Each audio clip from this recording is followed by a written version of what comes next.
За манай ардчилсан намын хурал амжилттай өндөрлж байна. Тэгэхээр дэлхийд нэртэй хоёр том лидертэй жирийн гишүүн би бас өрсөлдлөө.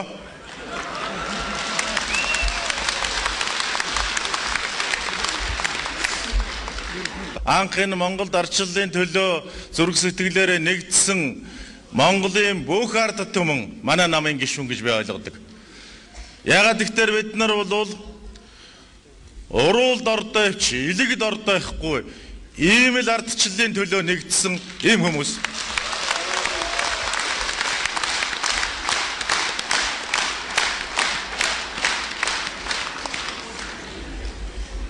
Хоёр 2008 он гэхэд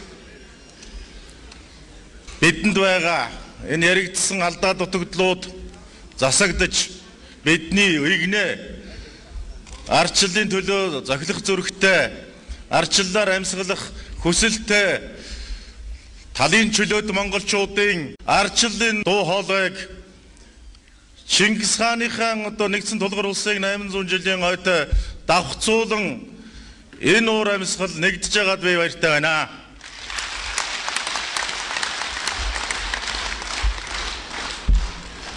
Бид намаасаа гарсан ч орсон ч хаанч явсан бүх гишүүдтэйгэн бид бол илэг нэгтэй байгаа.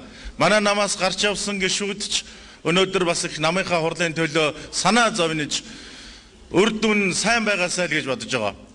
Ингээд Монголд бидний дэвшлүүлсэн хүний шудраг ёсыг дээдэлсэн энэ үйл хэргийн төлөө жирийн гишүүн би хамгийн идэвх жармалтайгаар оролцох болно. Та бүхэндээ баярлалаа.